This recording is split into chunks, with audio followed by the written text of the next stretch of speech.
Hello everyone, welcome to my YouTube channel. आज के इस वीडियो में हम बात करने वाले हैं top 5 jobs after MSc chemistry. ऐसी 5 जॉब जो कि एमएससी केमिस्ट्री के बाद काफी बल्क में अवेलेबल हैं एंड मेजॉरिटी ऑफ स्टूडेंट इसी फील्ड में काम करते हैं after MSc chemistry. Top 5 jobs after MSc chemistry. तो देखिए, एमएससी केमिस्ट्री अगर आपने भी पास आउट कर लिया है और जॉब के लिए सर्च कर रहे हैं तो डेफिनेटली इन 5 में से जो 5 जॉब मैं आपको बताने वाला हूं उनमें से उन जॉब्स को आप सेलेक्ट कर सकते हो जिसमें आपका इंटरेस्ट है और उसमें फर्दर आप डीप डिगिंग कर सकते हो कि मुझे उस फील्ड में कैसे बेस्ट से बेस्ट जॉब मिलेगी। तो सबसे पहली जो जॉब मैं यहां पर रख रहा हूं एमएससी केमिस्ट्री के बाद, वो जॉब है पीजीटी केमिस्ट्री की। देखिए, यहां पर हम ऐसी जॉब्स की बात करेंगे जिसमें जो नंबर्स हैं वो काफी ज्यादा होते हैं, क्योंकि कई सारी जॉब्स ऐसी भी आती हैं जिसमें जो वैकेंसी जो होती है वो 5 होती है, 6 होती है। और मैं लगातार अपने YouTube चैनल पर ऐसी वैकेंसीज के बारे में भी पोस्ट करता हूं। जैसे मैंने आपको कई सारी वैकेंसीज यूपीएससी ऑनलाइन NIC.in पर बताई थी जहां पर 3, 4 या 5 वैकेंसीज आती है। तो उनकी बात हम नहीं करेंगे, हम उन वैकेंसीज की बात करेंगे जहां पर मेजॉरिटी ऑफ स्टूडेंट सेलेक्ट होते हैं और जहां पर जो वैकेंसीज होती है वो काफी ज्यादा होती है। अब देखिए, पीजीटी केमिस्ट्री का मतलब होता है आप केमिस्ट्री पढ़ाएंगे 11th एंड 12th। 11th और 12th के बच्चों को जो टीचर केमिस्ट्री पढ़ाता है उसे कहते हैं पीजीटी केमिस्ट्री। अब देखिए, आप जिस भी स्टेट में रहते हैं इंडिया में, वहां पर जितने भी स्कूल्स हैं जहां पर की साइंस, मैथ्स या बायो है, तो वहां पर क्या होगा, एक केमिस्ट्री की फैकल्टी होगी। तो वो जो केमिस्ट्री की फैकल्टी है वो क्या है, पीजीटी केमिस्ट्री।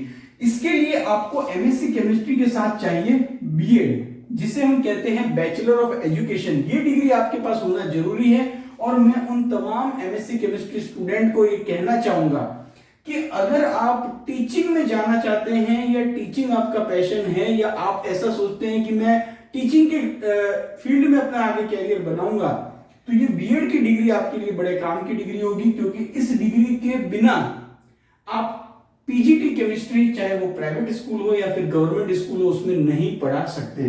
पहले क्या होता था, कई सारे प्राइवेट स्कूल्स जो है वो पीजीटी केमिस्ट्री के लिए एमएससी केमिस्ट्री स्टूडेंट को ही ले लेते थे, लेकिन अब रेगुलेशंस दिन पे दिन स्ट्रिक्ट होते जा रहे हैं। तो आपको बीएड की डिग्री कंपलसरी है, private as well as government में तो वो स्टैट्यूटरी रिक्वायरमेंट है, वहां पर तो आपको बीएड की डिग्री होना जरूरी है।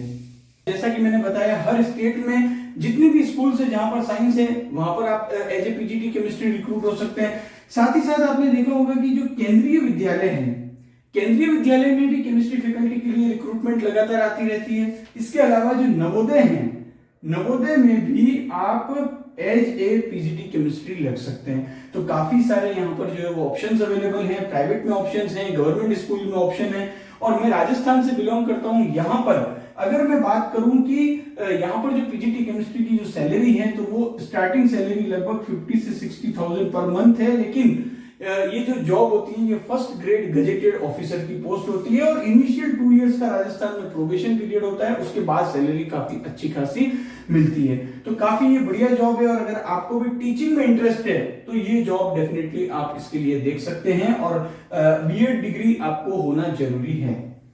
अब बात करते हैं सेकंड जॉब की। आप चाहते हैं कि देखिए, मुझे तो स्कूल टीचिंग में ज्यादा इंटरेस्ट नहीं है, मेरा जो इंटरेस्ट है वो है कॉलेज टीचिंग। तो यहाँ पर कॉलेज टीचिंग के लिए भी हमारे पास जॉब है एमएससी केमिस्ट्री के बाद, और वो जो जॉब है वो कौन सी है, असिस्टेंट प्रोफेसर की। देखिए, सुनने में ही बहुत ही अच्छा लगता है कि हम असिस्टेंट प्रोफेसर हैं। तो कई सारे बच्चों का तो ड्रीम भी होगा ये कि हम एमएससी केमिस्ट्री के बाद असिस्टेंट प्रोफेसर बने। काफी रेप्यूटेड पोस्ट है। देखिए, टीचिंग जो है ना वो एक ऐसा सेक्टर होता है जिसमें आपको पैसा तो देखिए आजकल अच्छा ही मिल रहा है टीचिंग में, लेकिन मान सम्मान, फेम और जो रेस्पेक्ट आपको मिलेगी वो इस जॉब में काफी ज्यादा मिलेगी। और ये डेफिनेटली आप फील करेंगे जब आप चाहे पीजीटी केमिस्ट्री या फिर किसी भी कॉलेज में असिस्टेंट प्रोफेसर रिक्रूट होंगे। तो अब अगर हम बात करें असिस्टेंट प्रोफेसर की, तो उसके लिए आपको एमएससी केमिस्ट्री की डिग्री के साथ साथ जो क्वालिफिकेशन रिक्वायर्ड होती है वो है नेशनल एलिजिबिलिटी टेस्ट, जो कि सीएसआईआर कंडक्ट करवाता है। उसमें नेट एलएस अगर आप क्वालिफाई हैं तो आप इसके लिए एलिजिबल हैं। अगर आपने स्टेट एलिजिबिलिटी टेस्ट क्लियर किया है तो उस स्टेट की जो वैकेंसी आएगी उसके लिए आप एलिजिबल हैं, या अगर आपने पीएचडी किया है तो आप एलिजिबल हैं।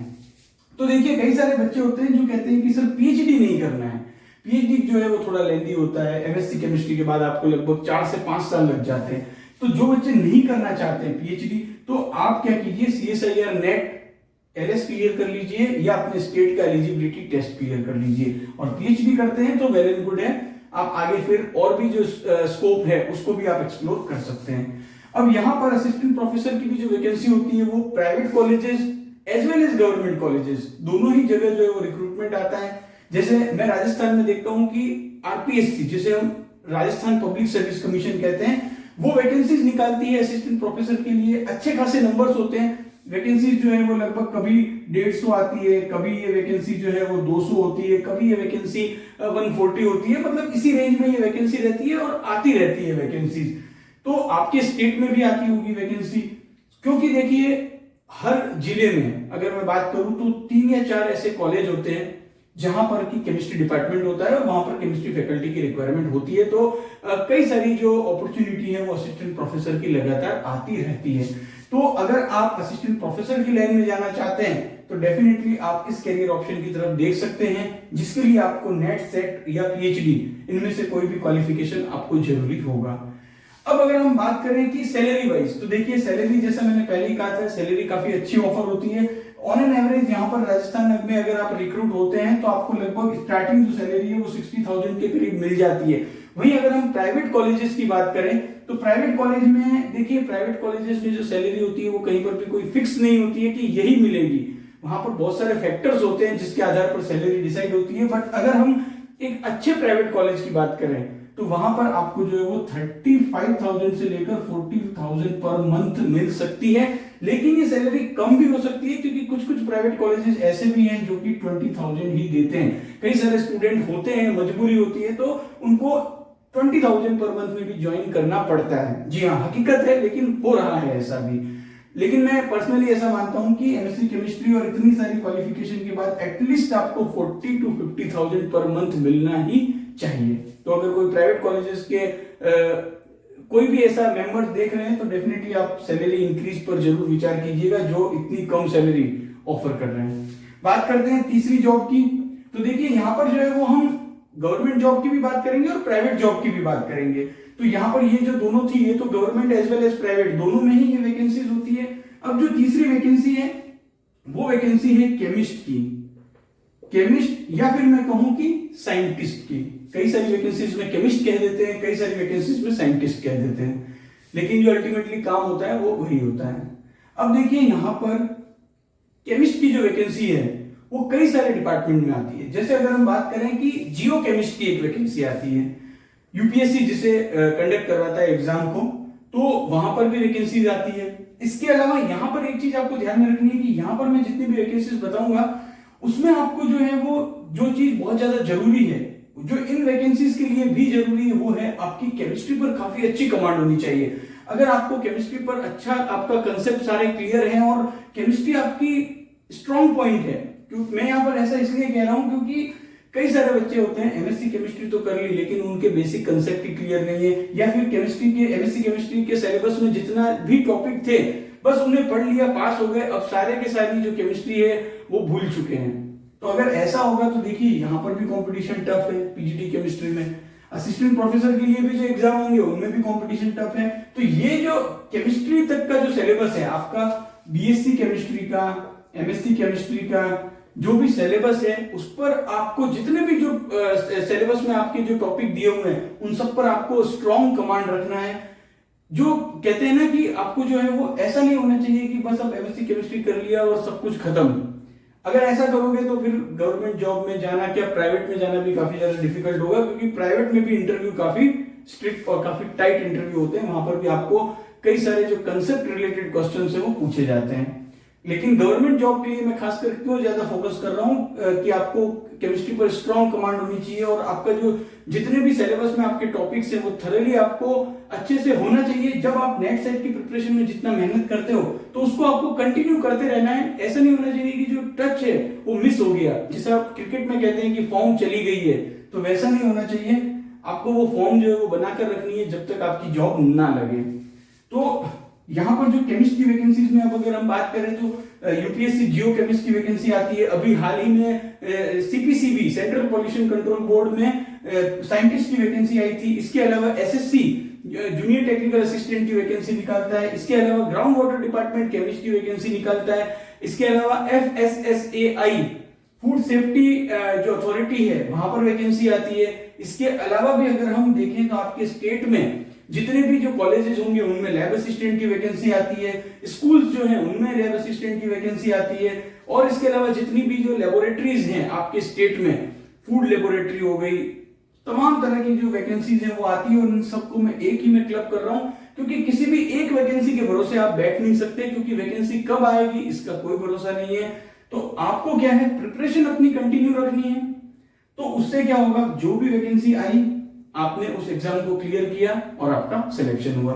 ऐसा आपको बनाकर रखना है। एटलीस्ट एमएससी केमिस्ट्री होने के बाद एटलीस्ट जो 1 ईयर का पीरियड होता है उस तक आपको अपना जो टच है वो मेंटेन रखना है। केमिस्ट्री पर आपकी कमांड आपको मेंटेन रखनी है, जिससे जो भी वैकेंसी आए आप पहले अटेम्प्ट में उस वैकेंसी में जो एग्जाम है उसको क्लियर करके अपना सिलेक्शन ले लो। तो ये हो गई 3 टाइप की जॉब। अब जो लास्ट की जो 2 जॉब्स हैं उसमें मैं बात करूंगा प्राइवेट जॉब के बारे में। तो देखिए ये जो प्राइवेट जॉब्स हैं ये भी काफी ज्यादा इंपॉर्टेंट जॉब है। देखिए एक हकीकत ये भी है कि सबको गवर्नमेंट जॉब नहीं मिलती है, बिटर ट्रूथ है जिसे एक्सेप्ट करना भी जरूरी है। कई बार क्या होता है कि हम हकीकत से थोड़ा सा दूर जाने की कोशिश करते हैं और बस हम ऐसा सोचते हैं कि हमको तो गवर्नमेंट जॉब ही चाहिए। तो at a certain point of time आपको ये डिसाइड भी करना होगा कि अब मैं आगे क्या डिसीजन लूं, क्या मैं प्राइवेट जॉब में एंटर करूं। ये एक पॉइंट ऑफ टाइम के बाद आपको डिसीजन लेना पड़ेगा, क्योंकि आप कितने साल तक सिर्फ और सिर्फ गवर्नमेंट जॉब के लिए ही प्रिपेयर करते रहोगे। मैं तो ये कहता हूं कि एमएससी केमिस्ट्री होने के बाद अगर आप 1 या 2 ईयर में कोई जॉब नहीं ले पा रहे हैं या फिर आपको लग रहा है कि अब प्रिपरेशन नहीं हो पा रही है, तो डेफिनेटली आपको फिर अदर ऑप्शंस के बारे में सोचना चाहिए। और अगर आपको ऐसा लगता है कि नहीं मेरी फाइनेंशियल कंडीशन भी स्ट्रांग है और सब जो मैं अभी और प्रिपेयर कर सकता हूं, तब डेफिनेटली आप ज्यादा समय दे सकते हैं। लेकिन मेजोरिटी ऑफ स्टूडेंट के लिए मैं कहता हूं कि ये समय देना भी मुश्किल होता है, क्योंकि एमएससी केमिस्ट्री के बाद फैमिली रिस्पॉन्सिबिलिटी काफी ज्यादा होती है। तो देखिए ऐसा नहीं है कि एमएससी केमिस्ट्री होने के बाद एकदम आसान सफर होगा। जो मैं आपको सब कुछ बता रहा हूं वो सारी हकीकत है। और आपको जब तक आपकी मंजिल मिलती नहीं है, जब तक जॉब आपको आपकी जो ड्रीम जॉब है वो मिलती नहीं है, आपको बिल्कुल लगे रहना है, मैदान में आपको डटे रहना है और संघर्ष लगातार करते रहना है। अब जो 4th जॉब है वो है सीआरओ जॉब। देखिए सीआरओ का मतलब होता है कॉन्ट्रैक्ट रिसर्च ऑर्गेनाइजेशन। और सीआरओ जॉब्स के ऊपर YouTube पर आप देखेंगे कि सबसे ज्यादा मेरे ही वीडियोस आपको मिलेंगे। मैंने एक एक डिटेल सीआरओ जॉब्स की आपको बता रखी है।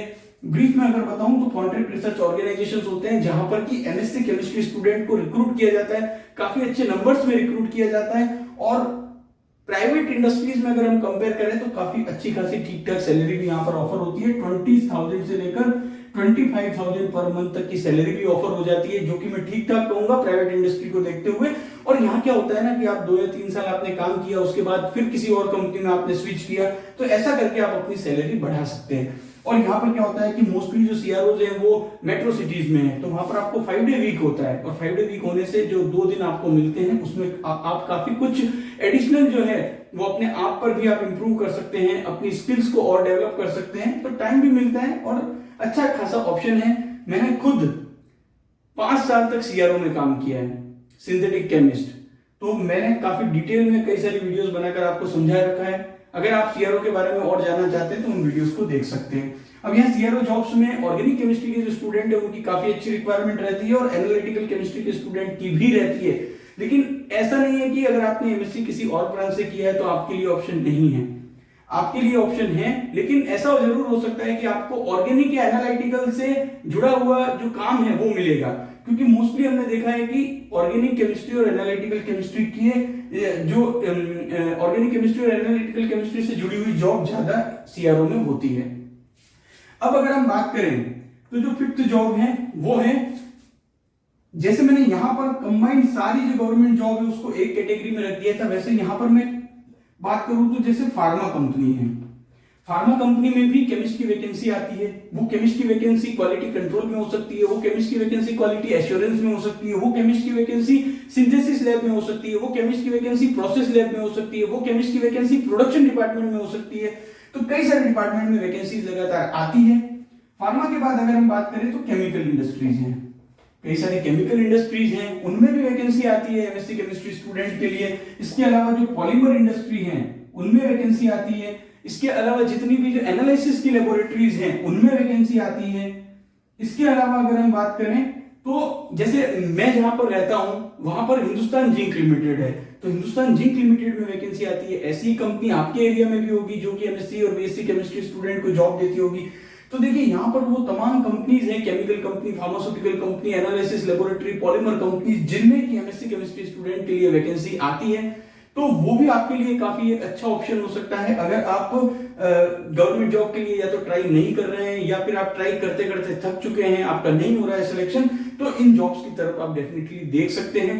अच्छा पे एंड पर्क्स है और प्राइवेट इंडस्ट्री में ये है कि आपको इनिशियली हो सकता है कम सैलरी मिले, लेकिन आप जब स्किल्स डेवलप करते रहोगे, सीखते रहोगे, तो डेफिनेटली आगे जाकर आप जो है वो मैच कर जाओगे सैलरी में, ये मैं डेफिनेटली कह सकता हूं। तो सब कुछ प्राइवेट इंडस्ट्री में इस बात पर डिपेंड करता है कि आप कितना डिलीवर कर सकते हो कंपनी के लिए और कितना अपनी स्किल्स को आप डेवलप कर सकते हो। समय के साथ जो अपने आप को अपनी स्किल्स को डेवलप करता रहता है वो प्राइवेट इंडस्ट्री में काफी अच्छे से सर्वाइव कर सकता है। तो देखिए यहाँ पर टॉप 5 जॉब्स के बारे में बताया जो कि एमएससी केमिस्ट्री स्टूडेंट के लिए अवेलेबल है। काफी ज्यादा नंबर्स में वैकेंसी आती है। वीडियो अगर आपको अच्छा लगा हो तो इसे अपने तक सीमित मत रखिएगा, इसे अपने सभी एमएससी केमिस्ट्री फ्रेंड्स को भी शेयर कीजिएगा और बीएससी और एमएससी केमिस्ट्री जॉब से जुड़ी या बीएससी एमएससी केमिस्ट्री से जुड़ी हुई तमाम वीडियोस को देखने के लिए आप चैनल को सब्सक्राइब जरूर कीजिएगा। Thank you.